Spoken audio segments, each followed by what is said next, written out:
Hey, you guys, how are you? It's me, Rhonda. Welcome back to my channel. I am doing kind of an improv video this afternoon with my hair galore. If you're new here, welcome. If you are returning, you may be interested in this video because I'm doing a halfway recap on the book that I said that I was reading. It's Never Too Late to Begin Again. This book is a new edition from The Artist's Way by Julia Cameron. And let me just kind of start at the beginning. I have never been a big journaler, and I do like to doodle and write and copy verses and scripture and quotes and things like that, but never just really sit down and empty out my thoughts on paper.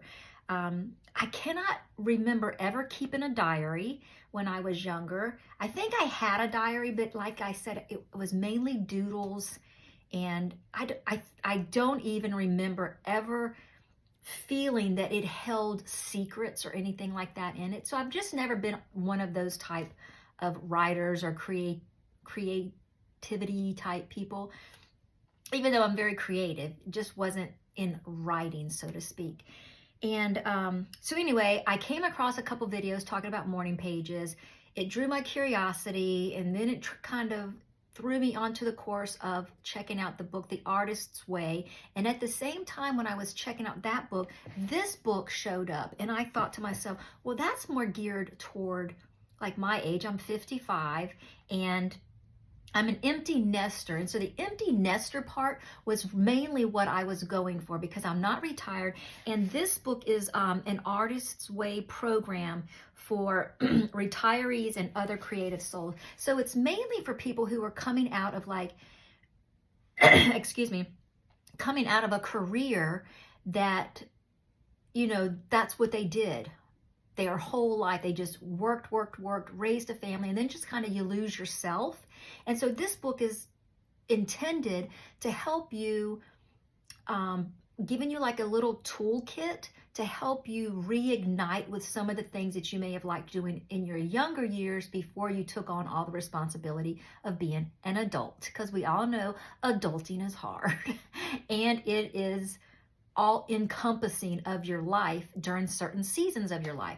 And so since I'm an empty nester, I'm 55, I work with my husband, so my schedule isn't as demanding as it was when I was nursing for 22 years, and where you had to clock in, clock out, and you had a scheduled life. My scheduled life now is a little bit more relaxed. I have quite a bit more time, so I was trying to see if this would be a benefit to me.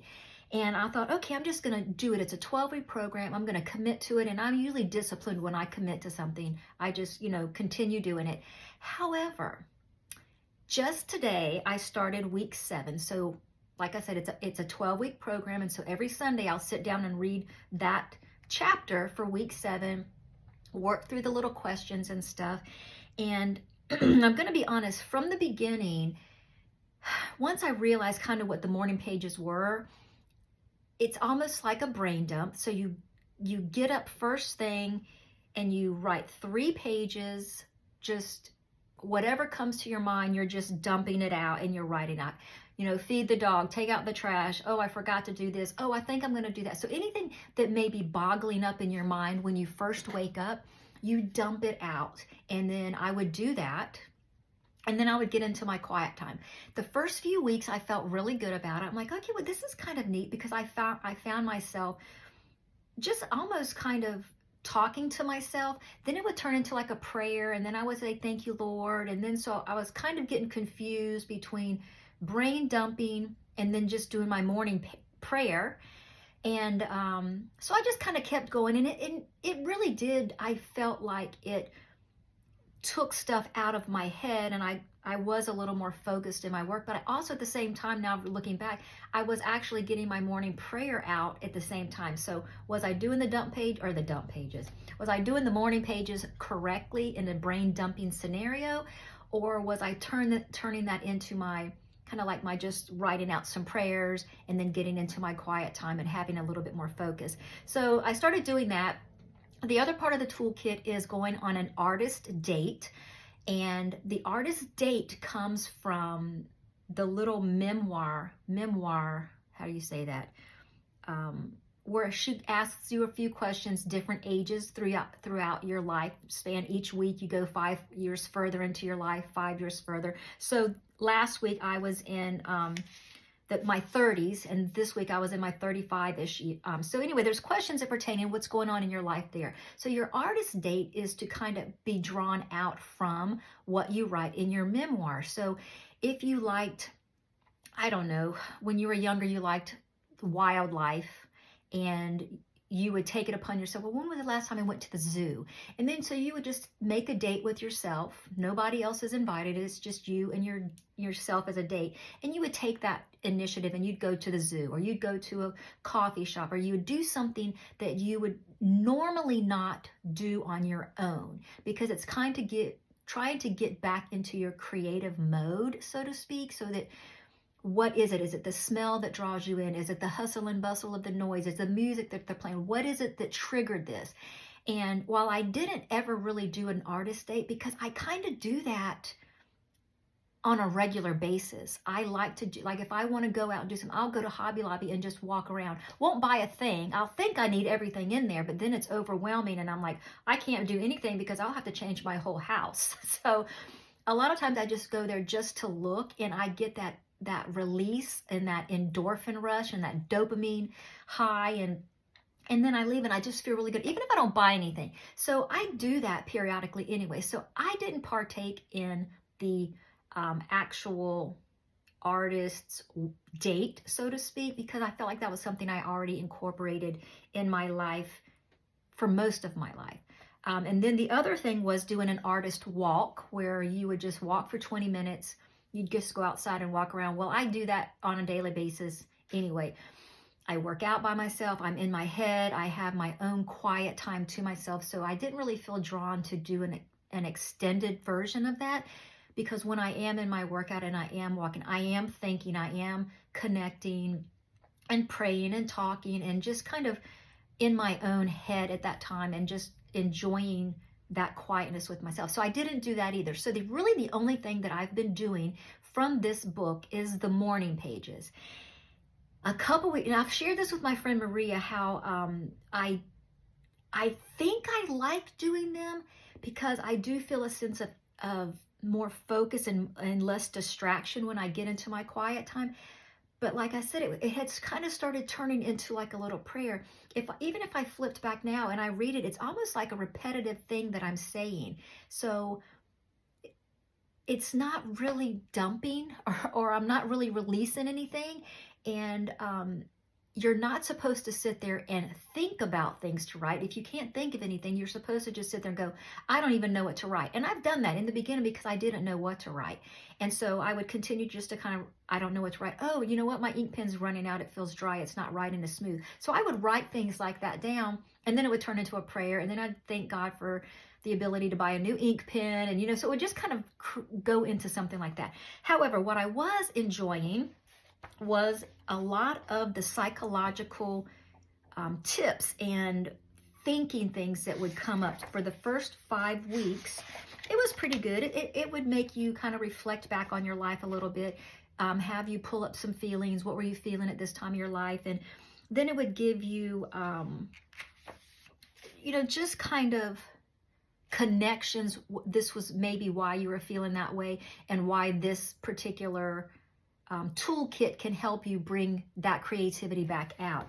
However, the past couple of weeks, toward the end of the week before and last week, when I would get up, I started feeling this hesitation and almost like a conviction of writing out my morning pages. And I would force myself to do them because, number one, I have a really cute journal that I'm using, and I'm almost done through my second journal. I'm excited to start the third. But I started feeling this heaviness, or this conviction, and this dreading. And I even wrote it down it was the week before. Last week I wrote down it was daunting. I started feeling like it was more of a daunting, like it was a chore. I really wasn't looking forward to it. And let's see, the week before that, because she asked you, how often did you write your morning pages? And I wrote them every day, so there was nothing that, you know, I didn't skip that part. But then, okay, so week 4, it said, how many days did you do your morning page and how did you feel? I said, good, and I'm being consistent. Then the next week it was feeling daunting. And then today, I started feeling that it was routine and heavy. And so I was just kind of noticing how these pages were starting to feel when I would write them. And I went back and looked at the one I wrote this morning, and there was a lot of negative in there. And that's a completely different thing. That was really weird. I'm like, well, where did that come from? Because I'm usually not a negative person, especially first thing in the morning, because I am ready to dive into my quiet time. But that was kind of weird. Then I get to week 7, and this is why I decided to stop what I was doing and jump back on and just do a video and say, I am not going to be finishing this assignment that I have given myself, because number one, when I was searching the morning pages anyway, there was a few reviews saying that it was more, it was like not really a spiritual book, or not really something that, that you should be like writing. You shouldn't be doing the way that, not that you should be journaling. Let me rephrase that. But just the way that this is kind of being explained to do, and emptying out your mind and just kind of writing what comes to your mind, it can be very dangerous to do that. I kind of blew that off because I thought, no, because I think that you have to be in a certain mindset to be able to be captured that way, I guess. And so then when I got to week 7, it's called Reigniting a Sense of Resilience. And in the little introduction, I highlighted and wrote.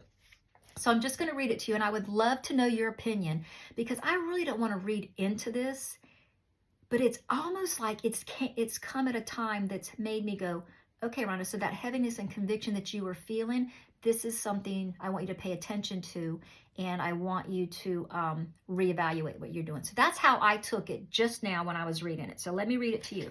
So we're in week 7. It says, this week we delve into held beliefs about a higher power and explore simple paths to spiritual alignment. And then here's where I underlined and highlighted. Do not worry. You need not believe in a traditional God to discover a sense of companionship from a benevolent something greater than yourself.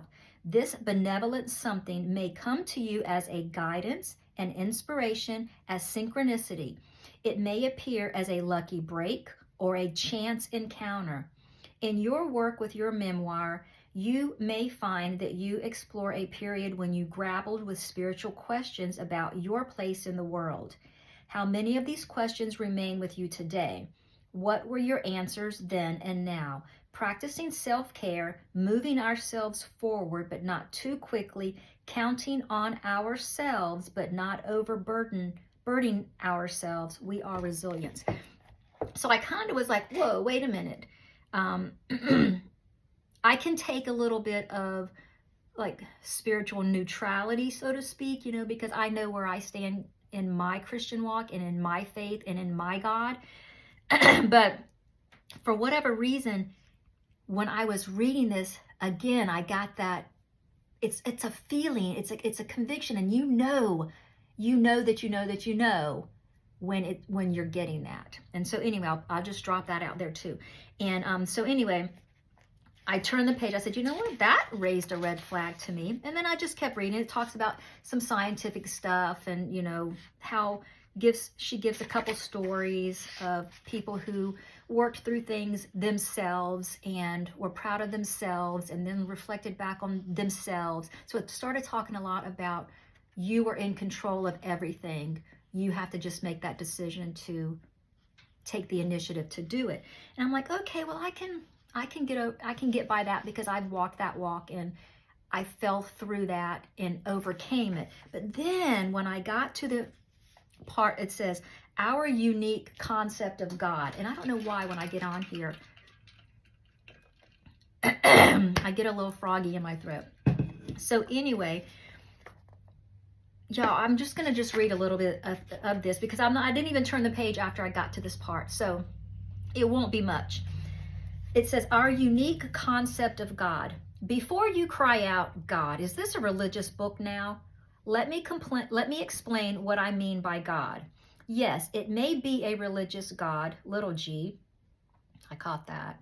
If you have a relationship with one that you are happy with, but it may be a more generalized sense of spiritual guidance or instinct. I like to think of God as good or orderly direction. I think of God as a benevolent force, a co-creator, a guide, and protector. Every day I pray in my morning pages to be guided and guarded. I feel, looking back each day, that indeed I am. And I had underlined and I wrote New Age beside that because I remember having that mindset when I was in my New Age. I would write my affirmations. I am wealthy. I am popular. I am growing in my business. I am, moving forward. I am making money, all those kind of affirmations, those self-affirmations. And I probably have said it before, but I have journals of those affirmations because none of those affirmations were true. None of them came true because they were all focused on what I am and what I am perceiving and what am I putting out there. So it was never about, it was all about me. And so those affirmations. So when I was reading this and she's saying, every day I put in the morning pages to be guided and guarded, I would do the same thing. I would put it out there, in that part of, guide me to the right person I need to speak to. And God, it just was never to God. I did not realize I wasn't doing it in the way to God and praying for it. Instead, I was affirming that it was already being anyway. It's New Age stuff. Don't get wrapped up in it. I got wrapped up in it, so I immediately recognized this. I have such a sick feeling in my stomach that I've even read this up to this point. But anyway, she starts to explain that she was raised Catholic and, went through all the different Sisters of Charity, the Carmelites, Jesuits, and just different religion base that she went through. And then it says when she got sober in 1978, she was told to stay sober and that she would need to find a higher power that she could believe in. And so then she at that time, she was very resistant to that idea. She couldn't imagine talking about it and much less believing in God. She said, I had had enough and I hadn't seen much evidence of a higher power working in my life up until then. So she says, I rejected the advice of my sober friends until I started to understand I was not so alone in my position on spiritual matters. Did I believe in an all-powerful religious God, little g? I once had, but I was not sure I could now. But did I believe that something was there? A force of goodness, you might say? Something benevolent, ubiquitous? Well, maybe I had had enough moments of feeling inspiration or guidance or luck in my life to explore the idea further, which was another New Age red flag that I felt for that, because I did the same thing. I turned to numerology. I went with spirit animals. I had a couple tarot card readings and just... So anyway, that was a red flag. It came out to me. This last little bit is where I actually says, no. I said, okay, that's it. I'm done. And I'm not turning the page again. I'm just putting the book away. So let me finish reading it. So one of her friends told her that the God she could believe in was the sunspots on her...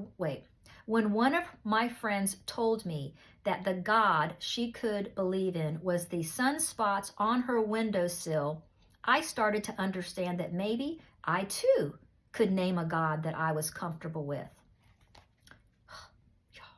I eventually found a line from a Dylan Thomas poem that summed it up for me. The force that through the green fuse drives the flower. Yes, this I could live in. The force that through the green fuse drives the flower. Yes, there was a greater life force, and yes, I wanted to have a relationship with it. At this point in my journey, I had to learn to write sober after a period of doing the opposite. I was told by my mentor that I should let the higher power write through me. At first, this sounded crazy, but when I imagined the force through the green fuse, it was easier for me to imagine that this force could, perhaps, flow through me as well and drive the flower of my writing. In these early experiments of my own, I began to develop the set of tools I would not only teach but also live by. I learned to practice that my creativity flourished when I set my ego aside and allowed myself to write as if I were taking something down rather than thinking something up. My writing flowed more smoothly. My ideas bubbled up gently and steadily. I was for the first time writing as if in partnership with a higher self, with my best self. I learned to ask myself what kind of God I would like to collaborate with. I immediately thought funny, lighthearted, full of ideas. After all, whatever created not just one, and I stopped my line, and I ain't even turning the page. So what that sounded like to me was automatic writing, and that is something that Sarah Young was criticized for in all her Jesus Calling books. And so after I read this, I pulled up Sarah Young because I'm thinking that was so familiar because I used to love to read Jesus Calling. I love their devotions and their books are just so well put together and they're visually appealing. But as you go deeper on your faith walk and in your Christian walk, things start convicting you when they don't align with God's truth. Just as for the past week and a half, I had just been feeling heavy about going into those morning pages and then going back and looking today when I saw that it was negative. Then I'm reading this and it's almost like God's going, shut the book, Rhonda. You don't need this. I got a better plan for you and we'll take it from there. And so I'm not trying to say anything bad about the book, but for me as a Christian, I am being convicted. I'm feeling the conviction and I am not going to ignore it. I'm going to be obedient and I'm going to close the book and put it away. So I have no idea what the rest of the week 7, 8, 9, 10, 11, or 12 are going to hold for me. It may have some interesting information, but I am convicted to not go on and I'm not going to do it. So there won't be another video reviewing this whole book because it stopped at week 7. But for the Sarah Young thing, I know there are so many people out there that still love it because they feel like Jesus is talking to them. But if you want to talk to Jesus and hear from Jesus, you got to read the Bible. Don't go to something like that to look for that one-on-one conversation, so to speak.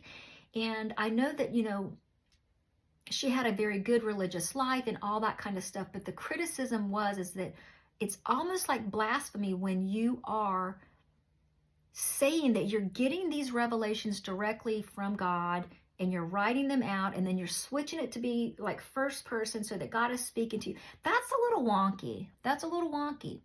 And I'm not afraid to say that. I'm not ashamed to say that. I try to do my research before I, fully dive into something. I thought I had done pretty good research on this until I realized I did not.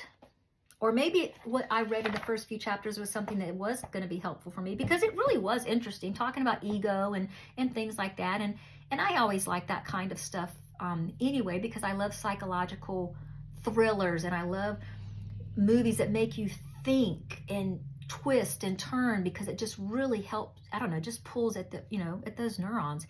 But anyway, when it starts talking about the different spiritual stuff, that's how I fell into New Age, is because I didn't know I was going down that path. This was a red flag for me. I knew I was going down where some place that I didn't need to go any further. I needed to stop and turn around and redirect. So I don't know if this video will be helpful because I know I was really excited about doing this. I know I recommended this to a couple of people and said, yes, it might be a good thing, but I don't know. As a Christian, I just all of a sudden feel like maybe I should reel that back and say, enter at your own risk. And I don't know. I don't feel good about it. I feel better now because I've taken it off my plate. I've taken it off and I'm going to shelf it and take the journal. I'm not even going to finish my beautiful little journal. It's such a cute, but I'm just going to take it. I'm going to put it with the first journal and just bind them together and know that, you know what, I did try this and it was a learning point for me in my life. It's another growth and a redirection that I think that God has been, that's redirecting me on. And I'm okay with that. You live and learn, and that's how you grow spiritually, is when you are obedient to what you feel the conviction is. If I felt this and said, well, Rhonda, you committed to 12 weeks, read the book so you can do a video, then I would be misrepresenting everything that I'm about and what I want my channel to be about. So anyway, week 7, the book is closed. It's going on the shelf. I can't really recommend it with my whole heart, so I'm not going to recommend it at all. And if you bought it because I recommended it and I thought it was going to be good, I'm sorry. But it's a lesson learned, and you may not be convicted if you read it. So that may be a whole different story too. You know, this may be just something that God's convicted me on because He knows from where I came and where He's brought me from. And He may know that, hey, you don't want to tickle down there. No, no, no, no. Don't go down that path.